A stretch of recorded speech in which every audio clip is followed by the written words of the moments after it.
njyewe umbajije to be honest ubwiza n'umutima w'umuntu njye niko mbyumva nta muntu buriya ujya uba mubi kuri njyewe ariko niko mbibona rega gusa neza se niki uwo umuntu azagukubita amafaranga ubundi urebe ngure nturebe uko nguko nicaye aha uzi nta mafaranga menshi twanahura ukanyobera njye nahitamo umuntu mwiza ku mutima nabasha kwihanganira n'ibiki byose hari ahantu nsigaye njya ntajyaga mbere hano ninjira kubera ndi muri supranational njyewe rero ntabwo njya mpfa gukunda umuntu ni gakeya cyane ushobora kumbaho gake we ntabwo bijya bipfa gukunda ntabwo upfa gukunda ngo upfa gukunda umusore ngo bijya bipfa gukunda twaba boyfriend and girlfriend cyangwa se twagera kure uyu ntabwo ari gutyo ubibona so uwo muntu ngenda cyamutegereje uw'Imana izanyereka so uriya agasigara ari aho ngaho nta nubwo kuvuga ngo ni ukubabenga so niyo mpamvu akenshi abakobwa beza usanga bagize bakunze gutinda muri myaka ugasanga atinze gushaka simbona birirwa bashaka nusa bashatse niba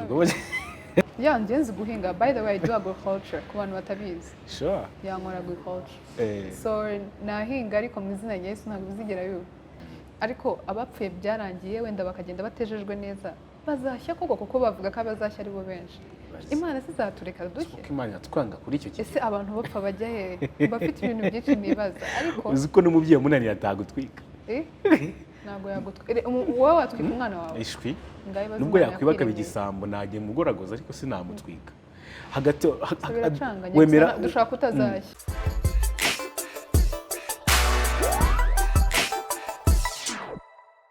Yes, reka tubasuhuze cyane mwese mudukurikiye muri kano kanya twizera ko mukomeje kugubwa neza ari nabyo tubifuriza amazina yanjye ni Jado Tuyishime bayikaze kuri BigTown TV abantu muri mu Rwanda mu bice bitandukanye by'igihugu no kuvuga ngo intara enye ndetse n'umujyi wa Kigali n'abari hakurya y'inkiko cyangwa se imbibi z'u Rwanda muri za diaspora zitandukanye mudukunda mudukurikira mwese tubahikaze muri kino kiganiro. Iki kiganiro rero turi kumwe na Nyampinga araza kubibwira turaskuganira byinshi bitandukanye ariko mbere na mbere yuko aza kwivuga reka mbabwire ko yambaye neza inkweto nziza kabisa agapantaro kafatanye n'agashati sinzi ku buntu babyita niba ari igisurubeti simbiza don't know araza kutubwira umeze bon meze neza cyane umeze fresh none ko wagira ngo urashonje kuvuga gake cyane so ntabwo ni umwanya tumaze mariya amasaha yatujyanye tugeze mu masaha yo kwisahane nibyo ngira inzara inzara irakuzonga nzi kwiresisita nyine ariko ngira inzara pe ariko uragaragara nk'umuntu udakunda no kurya by the way kubera ukuntu uri muto abantu bateze ukuntu aribo barya cyane kubera n'umuntu yibye ibiriye kimenya ko atarya n'uburebure bwawe cyakoze burya baramwenga abantu barebare shaho ku biryo kurya ntacyo bitwaye kurya si byiza kurya ni sawa kuko kurya ibiryo ni ubuzima mbere na mbere rero wenda tutaratinza abantu abakunzi ba BigTown reka babanze bakumenye amazina yawe biswe n'ababyeyi ni Anita Ketty umuratwa niyo mazina yanjye uvuka mu muryango w'abana bangahe wowe uri wakangahe reka tuze tubijyanira rimwe gatoya ya background ntoya ariko bashitse benshi nka 7 11 muri n'umubare ntabwo mba nkoze neza icyo nzi nuko turi benshi bayagenda ku buryo utawibuka mbwira 11 mugeramo se ni ukuri sure cyakaze 11 harimo n'ababyeyi babiri ubwo gufata ababyeyi babiri ukuramo ubwo muri famiye muri 11 ubwo abana ni 9 ko benshi ariko ni byo ariko uziko wibagiye abana b'iwanyu niko bimeze ntabwo wabivamo iyo abana ari benshi uravuga ati turi benshi hanyuma wowe none uri wakangahe njye se ndi umwana wa kabiri wa kabiri abana wa kabiri bakunze guhirwa ubundi babita abana birwa bakunda kwirwanaho ko ukiri mutoya inyuma hari abana barindwi muri abadeperi se kubera ko abarokore abo muri ADPR nibo bakunze kujya bavuga ngo mubyara abana benshi kugira ngo bagurise Okay, yes rero ni Ketty umuratwa muramuzi bamwe baramuzi yabaye Miss Supranational Rwanda ndetse aritegura guhagarira Rwanda mu bihugu by'amahanga azaba yerekeza muri Pologne cyangwa se Poland mu rurimi rw'icyongereza nibyo. So Ketty, banza tubwire rero imyiteguro imeze ite, gahunda zimeze gute, amatariki yo kugenda muri Poland so yo warayamenye, igikorwa tugusanzemo mu kanya nacyo impamvu yacyo uratubwira byose, katuganire byose. Yes. Amatariki naramenye nzagenda ku itariki ya 1 z'ukwa munani. Nibwo nzagenda muri Poland guhagararira u Rwanda. Wow. Yes. Numva ndi excited, ndi no mu myiteguro. Ku gikorwa mu nsanzemo ndabwira tugusanze muri event ya Kigali Protocol. Ese muhuriye ku Kigali Protocol, muri gukorana gute? Tubwire gato. Ndi umwe mu bagize Kigali Protocol, actually mu bajyanama. Yeah, so that's why nari ndimo muri Kigali Protocol niyo mwansanzemo. Okay. Birashoboka ko dushobora kuzabona wowe muri event ya Kigali Protocol nawe numvise basobanura ibintu byinshi gukora protocol mu bukwe mu ma event. Ari gihe nzagusanga mu bukwe uri kuri protocol. Barasha gusanga atari byo ndimo, ariko I'm part of them, nyine kubagira inama, also supporting girls nkuko mwabyumvise ko basupporting abana b'abakobwa bagiye muri Miss Rwanda, ariko nibize gukunda, so we're here kugira ngo bazagiye tuze tubafasha. Babone address naho bakorera tubyita ibiraka. Nabyo nibyo akazi biraka, akufite address ya wabaganye, so ibintu ngibyo bishyigikira abana b'abakobwa ndabikunda cyane, that's why I'm part of it. Oh wow, so right. So ni byiza cyane. Hagati aho rero nkuko twabivuze muri introduction cyangwa se tugitangira ikiganiro, uri umwe mu bakobwa nakuri niwe mukobwa rukumbi uzahagararira u Rwanda. Mukanya turaza kubisasira twumve brain imishinga ndetse ibyo ufitiye abanyarwanda cyangwa se icyo impamvu zabo ujyanye muri kiriya gihugu, twizere ko uzaserukana umucyo. Ariko mbere na mbere watsinze irushanwa ya Miss Supranational, byagusigiye iyi experience mbere na mbere hano mu Rwanda? So gutsinda ukabona title ni experience nini, kubera ko uba ugize inshingano ziyongera mu zo wari ufite, kandi uko ugira inshingano nyinshi niko uba more responsible. So kuba more responsible, ikindi byagiye bigira ahantu bingeza aho ntabashaga kugera nafite iryo zina, ariko ubu ngubu nshobora gukorera ubuvugizi umuntu runaka njye nka Miss Supranational, like a company or any other brand, ikamufasha kubera ko I use the title. Si ngombwa ngo njye nshyira mu mafaranga yanjye, I only use the title, the name, kugira ngo mfashe uriya muntu. So ni ibintu navuga ngo by'agaciro kuri njye, kuko ni ibintu nari narashatse kugira ngo njye mbikoresha kugira abo fasha ntabibashije, kuko ubu bwa mbere ntabwo nari mbibashije. Okay. Ubundi se kugira ngo utware ino kamba ryo kuba uri nyampinga cyangwa se uri Miss Supranational hano mu Rwanda, byakurikije iki? Bagendeye ku ki? Twumve kwanza criteria ufite wujuje zituma ugomba kuduhagararira. Ibyo byose barihereza umuntu ubona nyine bikwiriye, ariko harimo of course brain, beauty and culture. Nko muri Miss Rwanda? Ninga Miss Rwanda. Ariko this time round it's more of tourism. So it means it's more of culture, umuco cyane. Ariko nta kindi bagendeyeho cyane, bareba modeling, bakareba the way you speak in public, bakareba n'uburyo ubana n'abandi cyane, kuko bikonti igeze hariya, bakareba bagiye bareba ibintu bitandukanye. So ugasanga niyize kwibonera agafoto mbona mwambaye n'utwenda tw'imbere muri mu majonjora, hari abantu nabonye, sinzi ntabwo ari iryacu, ntabwo ari iryanyu. Ni irihe rushanwa nabonye muza bikini? I think ibyo bintu ngo bya African words. Mwese muri Supranational se bambara bikini? Mu Rwanda ntabwo ntabwo byigeze bibaho. Yes, nararya ko nabibonye. Hanyuma se ariko aho abantu muzajya barabyitiranya ariko ntabwo ari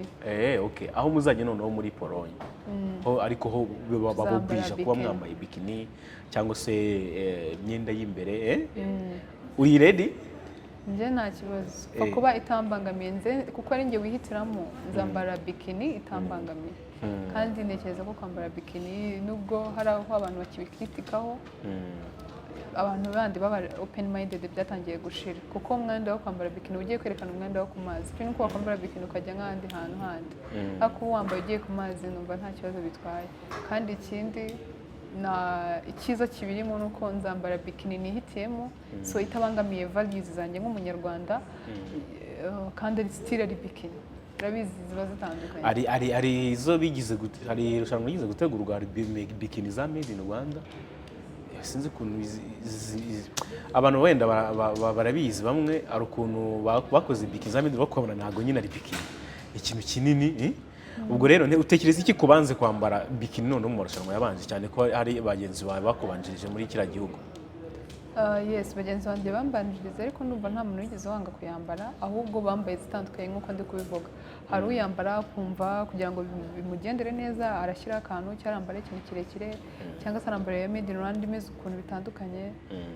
Iyo ni choices yiwe nk'uko najya ahantu nkambara ikanzu undi atakunda njyewe numva ari ituma indi bwiyerekana uko mbishaka cyangwa se ndi bwumve ndi comfortable. So ikintu mbavuga bakoze ibyo bagomba gukora buri wese yambaye uko yabyumvaga kandi bari bafite intego imwe gushyira u Rwanda imbere so nta kibazo. Okay, so rero ku bintu bimwe mu byo bagutoreye harimo brain culture and beauty iyo bavuze ubwiza kuri wowe ni ibiki byiza wibonaho by the way reka mbari cyo mperaho ese ubwiza umuntu avuze ngo ni mwiza aba ari umuntu umeze uti arusha icy'abandi? Njyewe umbajije to be honest ubwiza ni umutima w'umuntu njye niko mbyumva. Ubwiza ni umutima? Ni umutima w'umuntu ariko ntabwo batoye bagendeye ku mutima ni character ntabwo umutima wawe n'undi ntabwo wareba umutima wanjye ariko character yanjye urayireba ukayibona ukavuga ati uriya muntu ni umuntu mwiza. So ndi kukubwira ndaza kubigarukaho nyuma ibyo ngibyo by'amarushanwa ariko kuri njyewe ubwiza numva ko ni character y'umuntu roho y'umuntu niko mbona ko umuntu ari mwiza. Njyewe umutima uranavuze wanyisha mu mutwe ntavuga ati ni mwiza ntabwo nshaka kubonaho ikintu kibi nanamajije kubona ko uri mwiza mo imbere so mo imbere nibwo bwiza ariko hariya I think bareba you have to be looking good to be honest physically you look good that's it wujuje izo metero wujuje ibyo usa mu maso se twese buri muntu wese aba ari mwiza mu buryo butandukanye nta muntu buriya ujya uba mubi kuri njyewe ariko niko mbibona nta muntu mubi ahubwo ubwiza buratandukanye kuko ntabwo hari ikintu dushobora kudasa ariko ukavuga uriya ni mwiza niwe ni mwiza. Reka tuvuge kuri kino kintu kuko ari umupasiteri umwe ngira ngo ni Mpyisi yigize kumubaza wagutishamo umugore usa neza ku isura nyine ubwo nibyo bari bashatse kuvuga ntusa neza ku mutima cyangwa se umwiza ku mutima wahitamo aravuga ati njye nahitamo usa neza ku mubiri kuko umutima we wawuhindura. Njyewe ubwo umubiri nawuhindura. Wowe wahindura umubiri? Yes, umubiri ntago umubiri rega gusa neza se niki wowe umuntu azagukubita amafaranga ubundi urebe nturebe uko nguko nicaye aha uzi nta mafaranga menshi twanahura ukanyobera cyane naba mwiza amafaranga utekereza ko no kurya neza n'ibindi bintu bitandukanye umuntu aragenda agahinduka akaba mwiza nta muntu mubi ku isi yego ese tuvuge ko njye nahitamo umuntu mwiza ku mutima nabasha kwihanganira n'ibiki byose none tuvuge ko abantu wenda badasa neza cyangwa se wenda nuko babivuze mu by'ukuri wenda nibyo nuko ibintu abantu baba bavuga muri societe twabura kubivuga umuntu kuba wenda yaba adasa neza ku mubiri uremeza ko byaba bituruka ku mirire n'imibereho? Ntabwo ari ibyo ngibyo gusa hari umuntu ubuze kwigitaho cyane numva hari n'undi biri naturally atabifosinga hari babona ari ibintu niko Imana iba yarabishatse ntabwo wavuga ngo ni imirire mibi ariko nanone iyo umuntu arya neza n'amafaranga no kwambara neza no kwisiga neza n'ibintu byose ugomba guhindukamo gakeya ntabwo twabeshya n'abantu barabizi. kuba witwa Miss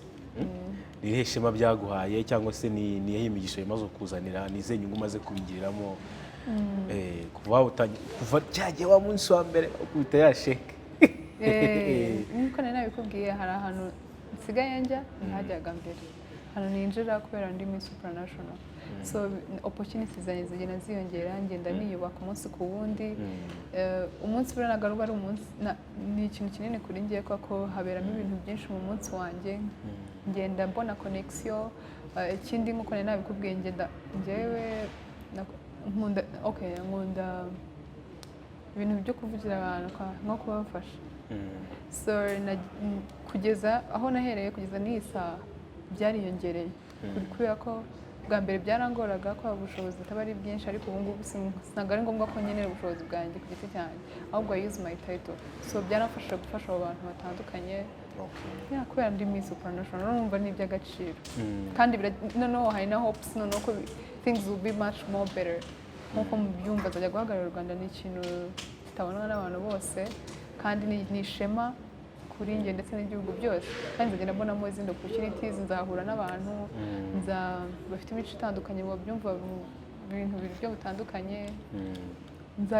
nzagenda ngera kure kubera ikamba kandi it's also a legacy it's not something kirangira ako kanya niyo umwaka warangira uragikomezanye bitewe n'uburyo wagikoresheje urumva nta ma opportunities menshi iyo umuntu amaze kuba exposed cyangwa se amaze kumenywa n'abantu benshi atangira kugira approach nyinshi abantu mbese baza bamugana abasore babaye benshi ubu ntabwo atangiye ntabwo bijye bikubangamira byo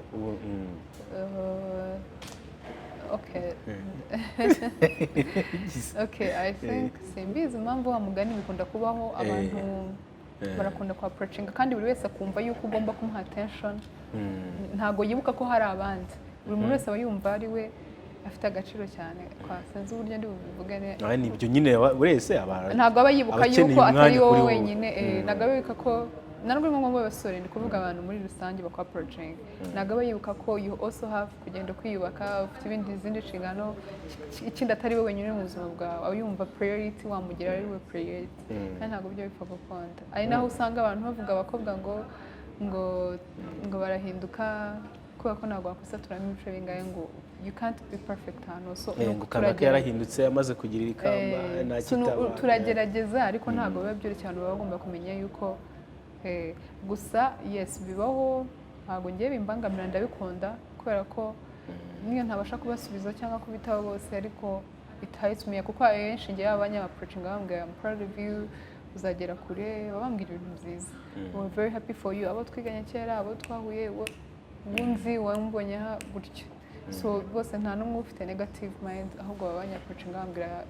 turagushyigikiye if you want any support tell me ni muri ubwo buryo rero njye mbifata rero neza ndabikunda ndabyenjoyinga ariko nkanisegura ku bantu wenda utabasha abo utagenda neza uriseguye ariko ndabikunda cyane buriya cyangwa ahubwo bikajya bihora by the way noneho mbwira reka wenda ture kuri side y'abasore kuko icyo kintu gikunze kubaho cyane n'abakobwa benshi twagiye tuganira bamwe bagiye muri babaye aba Miss cyangwa se ukagira uburyo bamenyekana ariko niba abakobwa bitwa ko nyine basa neza bafite beauty wowe rero ku kijyanye n'abasore bimeze bite ku kijyanye n'abasore njye rero ntabwo njya mpfa gukunda umuntu ni gakeya cyane ushobora kumbaho gake we ntabwo bijya bipfa gukunda ntabwo upfa gukunda ngo upfa gukunda umusore ntabwo bijya bipfa gukunda so ntabwo mbizi nimba ari uko igihe kitaragera cyangwa nimba ari komeza so I'm still waiting for the abantu barahari abantu barahari ariko hari na n'ubu ariko njye simbizi ntabwo sinzi icyo ntabwo mushinze ariko ntukete kabisa Ketty mwiza ukuri ku myaka ari ugize imyaka ingahe 21 nta musore murateretana turadetingana urakudetinga wapi not yet I swear come on ni ukuri nyine njye ntabwo it happens ntabwo mpfa gukunda umuntu kandi ntabwo nabeshya umuntu nanone ariko nanone hari benshi babigusabye Okay, ntabwo babura obviously ntabwo babura wajyureka winteza abantu kamutse kuganira ntabwo ndi kubeshya ntabwo nkunda kubeshya njyewe so I'm trying to be honest with you ntabwo babura kubura sibyo ntabwo bishoboka uri umukobwa mwiza by the way si ngombwa kuba mwiza ntabwo wabura umuntu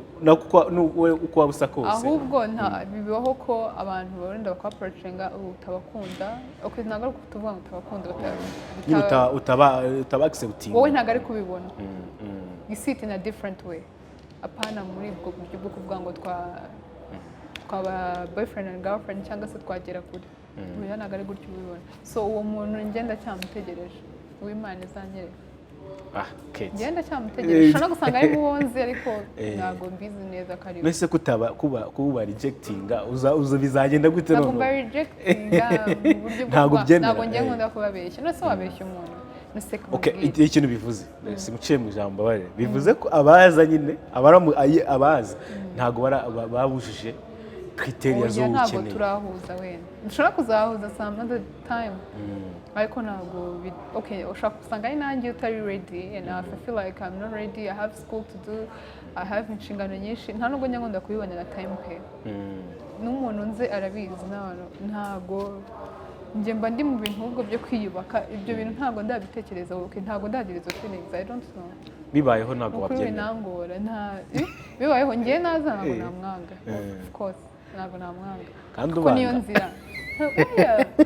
kandi umukobwa umenye ubenga tuzahura ku myaka nka 40 warabuze umusore warabuze umugabo Imana ntabwo yabimuha mu byo nandikiwe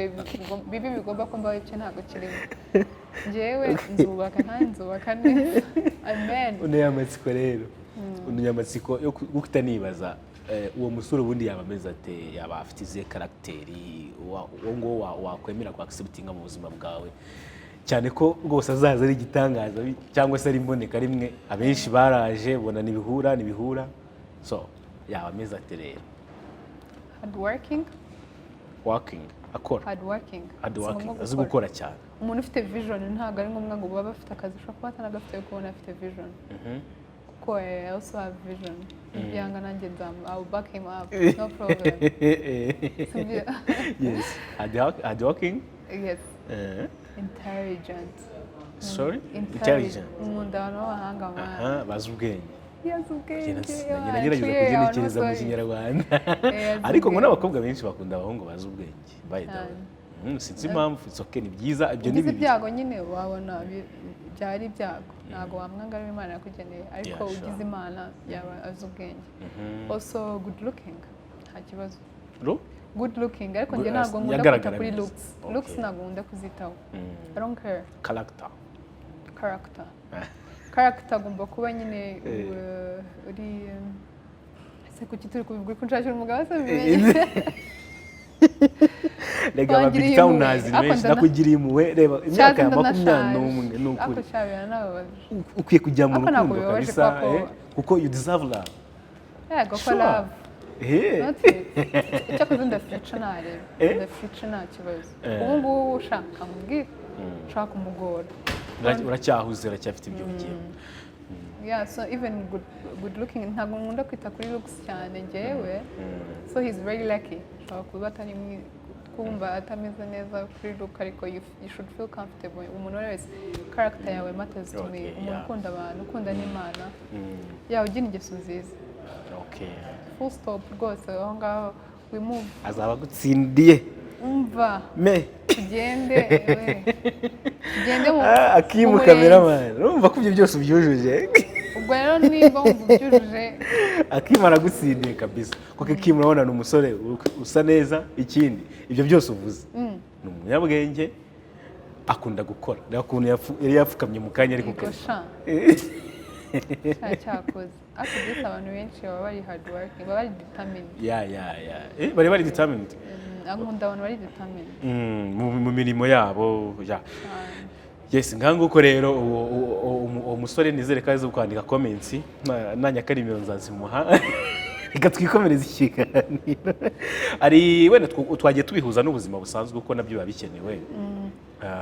ariko icyo kitugamije cyane mu kanya no kuza kutubwira ubundi ngamba uzaba ujyanye muri Polonye ni nabyo turi bugende dusorezaho ariko twagura ikiganiro mu buzima busanzwe ari ibintu bijya bivugwa abakobwa beza bakunze gutinda gushaka kubera kubenga abasore cyangwa se ntabwo ari kubenga reka nkukosore kambwira ikintu kibaho umuntu atinya ko approachinga ngo uriya mukobwa ngo kuko ari mwiza ngo buriya ngo ngo ntabwo yaba ari aho ngaho wenyine kumva abakobwa beza nibo badafite aho yashobora nabyo birashoboka ugasanga uriya arapanze baramutinye baragutinye baragutinye ntabwo uriya mukobwa icyo nzi icyo afite nk'abantu n'undi hariya so uriya agasigara ari aho ngaho ntabwo kuvuga ngo ni ukubabenga so niyo mpamvu akenshi abakobwa beza usanga bagize bakunze gutinda muri myaka ugasanga atinze gushaka simbona birirwa bashaka gusa bashatse niba ntiwamenya n'iby'Imana iba yarapanze ntawamenya ariko nyine buriya n'izo challenges ziba zirimo by the way ikintu noneho ubona kibangamye muri sosiyete muri rusange ari ukuntu ari ibintu ubona nyine bidakwiye ikiremwamuntu cyangwa ikiremwamuntu gikora ukabona si sawa abantu bakwiye guhindura ku ruhande rwawe ni nk'ibiki ikibangamiye ikiremwamuntu ari ibintu aho ufite reka mbivuge mu buryo bunoze ari ibintu nyine ushobora kubona udakunda muri sosiyete muri rusange nyine abantu bakora ariko bitari byiza wowe utishimira bikunze kuba wenda muri sosiyete nk'ibiki mbese njyewe ikintu cyose kijyanye no kurenganya umuntu ntabwo tubyumvikanaho njye nkunda no kubwira abantu ngo ngira amahane yanjye ngira nko kubona warenganyije nk'umuntu cyane cyane rubanda rugufi akenshi ikintu kibaho ni uko I understand ko hari abantu baba barabikoreye ba deserving respect ariko n'utarabigeraho se cyangwa umuntu nyine usuzugura undi njyewe simbizi wanga agasuzuguro nanga agasuzuguro kuko ntabwo kandi bikunda kubaho ku bantu baciye bugufi batari bubashe kwivugira so ukabona umuntu ni nko kuvuga ngo umuntu wenda nko kujonjora so navuga gute ntabwo nzi ukuntu nabivuga ariko tutangira nko kwakundi usanga abantu bafite amafaranga bakire bamabuja nyine nk'ibyo usanga ibyo ngibyo nta kibazo usanga nyine nk'umuntu afite umukozi mu rugo ugasanga aramusuzugura kubera nyine ni umuntu uri cheap niwe niko aba abyumva kandi mu by'ukuri ntabwo aba ari cheap niyo twaba wenda tuvukana ukazana ibintu byo wenda nk'umukozi wo mu rugo nkabona kumuha hard times urimo uramuvuna ukamubwira njye mutima wanjye kugira ngo turike njye nawe simbizi nahava ntabwo nabibasha kuko binkoraho cyane sinzi impamvu binkoraho ariko mbagirira impuhwe cyane so ntabwo nakwihanganira kubona umuntu nubwo still yes uramugaburira uramwishyura mukora iki ariko he is a human being n'umuntu afite umuntu kandi yabyawe n'umuntu nawe afite nuko yagize ibibazo ntibigende neza ariko ntabwo bivuze ngo you have to disrespect uwo muntu aho ngaho ndabyanga mana yanjye ndabyanga bibaho hari igihe ushobora kubwira nk'umuntu nabi ariko nta wundi mutima mubi atari kuvuga ngo ni ingeso cyangwa yenda yakoze nk'ikintu nabi ukamuhugura ariko kuvuga ngo ariko hari umuntu uba ufite nk'iyo ngeso cyangwa iki si na ngombwa umukozi n'ahandi hantu ukabona nyine twabipfa aho ngaho ndabyanga cyane Ketty none baguhaye miliyoni y'idolari cyangwa miliyari y'amanyarwanda ni ikintu wakora amafaranga wayamaze iki ubu ngubu nyine ndi kugira ngo ngusubize so I think I'll do a business and then employ people I'll do something a big business nk'employingamo abantu b'ingeri zose batandukanye bavuye ahantu hatandukanye so nkabaha akazi nanjye ubwanjye ndimo ndiyubaka I think that's what nicyo nakora kugira ngo ayo mafaranga yongera azajya akomeza yigarura kandi ndimo ndanahereza abantu akazi nicyo nakora ubonye umugabo ari mu buzima bwiza cyangwa se mukatangira muri mu buzima bwiza nyuma mugakena ku rwego rwo ko mwajya mu cyaro guhinga Ketty yahinga ngenzi guhinga by the way I do agriculture ku bantu batabizi nkora agriculture so nahinga ariko mu izina rya Yesu ntabwo bizigera biba ko I believe ntabwo bizigera biba ahubwo nagize ngo ugiye kumbaza ngo wamwanga ntabwo ashobora kwanga umugabo wanjye nibyo nashaka kuvuga n'ubundi mugeze muri icyo gice cy'ubuzima ukuntu mbyumva nzaba mukunda kandi njyewe nkunze umuntu aba ari uwo ngo wenyine no hasi uzaharyama shaka nkubwira ahubwo njye nanakora cyane nubwo nabyemera ka njye ngira impuhwe nyinshi niyo nkunda umuntu mugirire mu sure so nababara ntabwo nakomera kanagendayo mbese arahirwa njye nakora cyane igisabwa cyose ewana ahirwa kimugiye kwegukana njye by the way my husband is very lucky okay nabasha kunyihanganira ibintu bindi urukundo rwo ntari so nahajya mu cyaro bibaye ari nta yindi choice mfite nahinga ariko nahinga mfite target ivuga ngo ndumva turava ariko ntituzigera tujyayo don't worry nimvura no akidonri right now uhene akidonri waba amahirwe opportunity yo guhura na president niki kintu wumva wamubwira iki ijambo rya mbere ryaguturukamo ryaba rivuga iki urangoye kuko urumva ni once in a lifetime ikintu urangoye kuko mfite byinshi namusaba icyahita kiza imbere y'ibindi nonaha icyahita kiza imbere y'ibindi njyewe namusaba kuba umwe mu bafatanyabikorwa banjye cyangwa se gushyigikira igikorwa ngiye gukora cyo gufasha abana batoya batabashije kugira imibereho myiza cyangwa se kubaho neza ariko akabijyamo kandi ari njyewe wagiteguye ndamwemera cyane byaba ari sawa koko cyane wow so impamvu ibyo bibazo byose nakomeje kugenda nkubaza buriya mu kiganiro niho wumviye ibitekerezo by'umuntu abantu bagira ngo bahite bumva nyine ya knowledge bigiye kuvana mu Rwanda general knowledge buryo argument zawe buryo utekereza ibintu runaka byose bahita bumva nyine uburyo koko uri tayari ko nizere ko mana yanjye batasanze nta kigenza ariko umuntu uvuga ko bwatisha yugo iwapi mana umfashe Imana idufashe iyi video igere kuri president kandi umuhaye ubutumwa ko muhuye bwa mbere byizeye neza sinzi impamvu ariko yabyana why not aba BigTown cyangwa se nakurikira BigTown ni benshi bashobora ntamenya ariko usanga ari mu bice muri presidence ariko kuri kino kiganiro dore n'umuntu ukomeye uzi ko ugiye kuzagenda utwaye idarapo ry'igihugu cy'u Rwanda werekeje muri prone uzaba uri nka perezida noneho nkaho ngaho duhuye nka kwa kundi aganira n'abakinnyi akabaha courage akama nk'iyo courage none uri datashye nawakora ugeze prone kabisa gusa byibure nta ni ibyifuzo urese agira ibyifuzo by the way harimo ibishoboka n'ibitagiye bipfa gushoboka okay so ikintu wifuza mu myaka iri imbere urimo urakura ariko uracyafite indi myaka iri imbere uracyafite gukora uracyafite ibyifuzo bitarajya mu bikorwa ariko wumva ko Ketty mu myaka iri imbere azaba ari umuntu umeze gute Ketty mba numva ari umuntu nkomeza umbwiranga ibintu by'abagabo nzaba ndi umumama nyine njye nkunda abana cyane so hari time nzagera nka umumama ariko nanone njyewe icyo gihe cyose mba numva nzaba narabaye umuntu w'icyitegererezo umuntu w'icyitegererezo ku bantu batandukanye cyane cyane urubyiruko of course hazaba ari uko natangiye uko byagenze naho ngeze so mba numva nzaba ndi umuntu ukomeye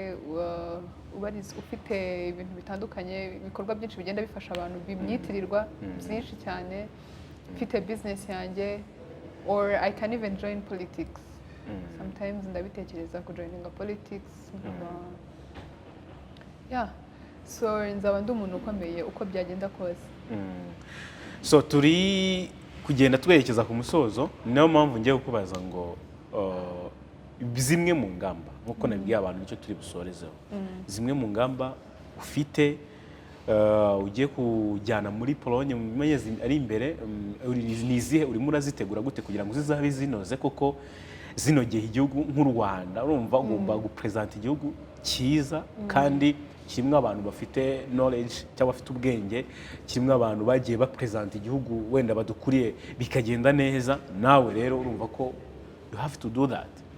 cyane okay tubwire rero twumve niba bizacamo cyangwa dutora undi kuko tw'abanyarwanda twe twagutoye ntabwo mwatora undi kubera ko nzabyubahiriza neza so ndi mu myiteguro ngenda nzenguruka igihugu cyanjye kugira ngo nzabashe kukivuga neza ibikorerwa mu Rwanda ibiberwa mu Rwanda byose guhera hasi kugera hejuru so nibyo ndimo guhuza ubumenyi nkabuhuza ndani nkazabasha kuvuga cyangwa se gutaka igihugu cyanjye neza kuko it's more of tourism hari kandi nzaba ngize n'amahirwe yo kuvuga ibyiza bibera mu Rwanda kuko harimo n'abantu batarasobanukirwa ibibera mu Rwanda ibyiza by'u Rwanda so nibyo ndimo ikindi ndimo ndanitegura muri projet yanjye ndazikora zo gufasha abana mbafasha kubona kuko nkora agriculture nkahinga soya then nkayivangamo izindi ntungamubiri nkazihereza abana batoya barwaye bwake n'abandi batishoboye bakeya abandi so nizo projects ndimo ngenda nagura so ndi kuzinoza neza kandi nzagerayo nzipresentinga neza ikintu rero gisabwa ni uko abantu bazashyigikira nanjye I'll do my part so kugira ngo binzabigereho biransaba ubufasha bw'abanyarwanda muri rusange ningerayo buri muntu wese akabigira ibye unzi n'utanzi akavuga ati ni u Rwanda ruriyo ntabwo ari Anita Kate uriyo wenyine bakanshyigikira twese hamwe idarapo ry'u Rwanda tukarizamura cyane navuga ngo bonne chance bizagende nko kuri kubitegura kandi koko bizagenda neza kandi ufite ni projet nziza no gufasha ni ibintu byiza reka tugane ku musozo nkubaza ibintu nka bitatu ariko bisubize mu buryo bw'incamake Ketty igihe gice uyangaho kuri wowe kuri njyewe mvugisha ukuri uvugisha ukuri tubwiza uko cyumbaje icyo kibazo marambere hose twatubazo twose nagiye nkubaza nyine nitwo tutuma nyine abantu babona ibintu byose ntago mbyanga nta nubwo mbikunda cyane so it's 50-50 biragoye guhita mubwira ikintu kimwe hari ukuntu uvuga ati cyane inzara zanjye ni hatari y'abantu cyangwa se umusatsi wanjye ntago ujye w'umukara I appreciate everything. Of course, ariko mbwira kimwe kandi wari ugiye kutubwiza ukuri mu kanya. Yego. Kuki numva bigiye kungora. Ubundi kuvuga ngo nanga iki ntago baba ari ibyo. Ngo ni nko kugondoza Imana. Kandi ntago ari byo. Okay. Role model wawe ninde? My mother. Ni your mother? Mama wawe. Great. Wemera ko Adamu na Eva babayeho? Bitewe n'ibyo nasanze bambwira cyangwa se n'ibyo nagiye nsoma yego babayeho uko wowe wabyumvise nyine uko niko nabyumvise decision wowe wifashemo muri wowe babayeho ibintu by'Imana rero ibirebire na nijoro twaraye tubibura nawo mu rugo mvuga ariko se tuzashya njye nabazaga ikibazo kuko tuzashya kuko Imana izabyemera Imana igira imbabazi wisumboriza ikibazo ngiye kukubaza noneho wemera ko tuzashya Imana ikadutwika byananiye uzi ukuntu nabisoje njye ntago nemera ko Imana izadutwika njye mbyuka nkumva ntago tuzashya noneho njye mvuga ati none se abantu bapfuye twenda tukiriho turacyafite second chance yo kuvuga ngo nzapfa wenda nejejwe ariko abapfuye byarangiye wenda bakagenda batejejwe neza bazashya koko kuko bavuga ko abazashya ari bo benshi Imana sizatureka dushye kuko Imana yatwanga kuri icyo kintu ese abantu bapfa bajya he bafite ibintu byinshi nibaza ariko uzi ko n'umubyeyi munani yatagutwika ntabwo yagutwika wowe watwika umwana wawe ishwi nubwo yakwibaka bigisambo nagiye mugoragoza ariko sinamutwika hagati wemera dushaka kutazashya utekereza iki kuri Adamu na Eva urubuto rwaba ruruwe wowe nk'umuntu ujya usoma Bible cyangwa se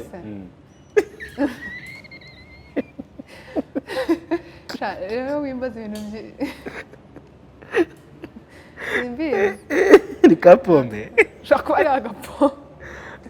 ariko sinamenya ibyo ari byo ibintu ni amayobera amatagatifu niko padiri yavuze ni amayobera amatagatifu ntabwo wabimenya iryari wasebye njyewe nasebye inshuro nyinshi twibutsemo kamwe wasebye narasebye ariko baravuga ngo ntabwo udasebye byagenze bite Ketty nawe niba utarasebye nanjye byambayeho yego wowe byagenze bite rero